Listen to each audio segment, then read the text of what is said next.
राधे राधे मित्रों, कैसे हैं आप सब। आज हम पूजन में सामग्री कौन कौन सी लगती है, अनिवार्य सामग्रियां हैं जो हम आपको बताएंगे। किसी भी देवी देवता या ग्रहादि के पूजन में सामग्रियां सामान्यतः समान रूप से आवश्यक होती हैं। वैसे लगभग एक ही सामग्री होती हैं। वे निम्नानुसार हैं। सामग्री: बैठने का आसन। यदि आपने पंडित जी बुलाया तो आप 2 आसन रखिए। यदि आप स्वयं कर रहे हैं तो फिर 1। चौकी होना चाहिए जिसमें प्रतिमा, यंत्र, चित्र आदि, यानी कि भगवान की प्रतिमा मतलब मूर्ति होना चाहिए और आप चित्रपट रखते हैं वो होना चाहिए। नारियल 2, 4, 2 तो वैसे ज़रूरी होते हैं नारियल। इस प्रकार से नारियल। 5वां नंबर है वस्त्र। अब लाल, पीला, नीला, सफ़ेद, इस प्रकार से आप जो वस्त्र मंगाएं 1 मीटर पूजा के लिए, नवग्रह आदि बनाने के लिए, गणेश पीठ आदि सब बनाने के लिए। 6 नैवेद्य में भोग मिठाई जो भी है वो। पूजन के पात्र। पूजन के लिए जैसे आपको कलश रखना है तो उसके लिए शुद्ध लोटा होना चाहिए, शुद्ध कटोरा होना चाहिए। इस प्रकार से शुद्ध पात्र पवित्र होना चाहिए, शुद्ध पात्र होने चाहिए। पूजा में सारे पात्र शुद्ध ही होने चाहिए। दिए जलाने के लिए दीप होना चाहिए। दीपक जो है जलाने के लिए आप दीपक रखें, 1 नहीं। पूजा में वैसे भी 2-4 दिए जलाएं, क्योंकि 5 जलाएं, क्योंकि जैसे सत्यनारायण की कथा है, अगर आपने 1 दिया जलाया और दिया बुझ भी जाता है, इसलिए दिया 1 कभी नहीं, दिया 2-4 ही जलाएं। बड़ी कथा है सत्यनारायण की।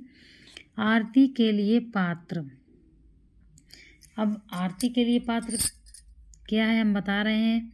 ऐसे लोग हाथ में दीपक लेके घुमाने लग जाते हैं, तो इस प्रकार से दीपक कभी नहीं घुमाना चाहिए। पहले एक पात्र होना चाहिए, जैसे कोई प्लेट है और उस पात्र में आप पुष्प डालें, और जो है जैसे गुलाब की पंखुड़ियाँ हैं ऐसे पुष्प डालें और उसमें थोड़ा सा चावल डालें।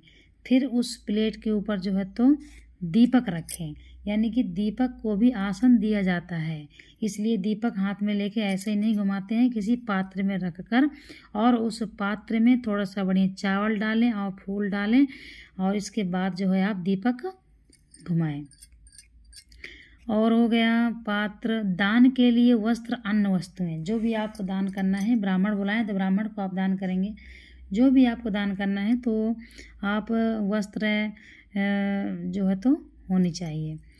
कलश तो हमने बताया कि आपको कलश, शुद्ध पात्र जो है कलश होना चाहिए। दूध, दही, घी यानी घृत, मधु, शक्कर। पूजा के स्थान पर आप दूध रखें, दही रखें भगवान के स्नान कराने के लिए, भोग लगाने के। दूध रखें, दही रखें, घी रखें, मधु रखें यानी शहद और शक्कर रखें। ये चीज़ें आपको रखना चाहिए। यदि शिव जी हैं तो आपको स्नान कराना है, पंचामृत से स्नान कराना चाहिए। नारायण हैं, लड्डू गोपाल हैं तो उनको भी इनसे स्नान अवश्य कराएं। तुलसी दल, जो तुलसी के दल होते हैं, बीज जो होते हैं वो, और तुलसी का पत्ता भी, क्योंकि शिव जी में तुलसी दल चढ़ता है और पत्ती चढ़ती है, तुलसी का पत्र चढ़ता है विष्णु जी में, कन्हैया जी में। मेवा, पंचमेवा जो बोलते हैं, मेवा और खड़ी साबुत सुपारी। पूजा में साबुत सुपारी ही लगती है। लौंग, इलायची, पान, रोली,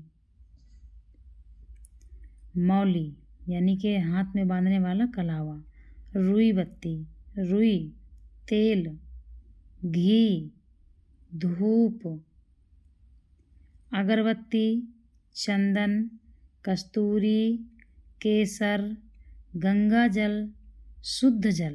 पूजा के लिए शुद्ध जल होना चाहिए। कलश की स्थापना के लिए जौ या गेहूँ अन्न होना चाहिए, जौ या फिर गेहूँ कुछ भी हो। पुष्प होने चाहिए। दक्षिणा, अब दक्षिणा में भगवान की दक्षिणा होती है, जैसे आपको पान, सुपारी, पतासे, लौंग, इलायची, जब चढ़ाते हैं तो उसमें भगवान का दक्षिणा भी रखा जाता है। तो उसके लिए आप जब भी पूजा करें तो पैसे लेके बैठें। कुश, हल्दी, अक्षतों को रंगने के लिए रंग लाल, पीला, नीला, काला आदि। यानी कि जब हम नवग्रह वगैरह बनाते हैं, मंडल चक्र बनाते हैं, तो उनके लिए अलग अलग कलर होने चाहिए।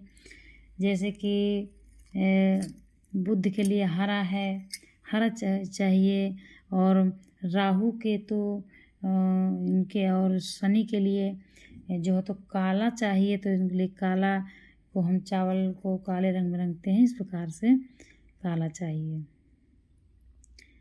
तो अब है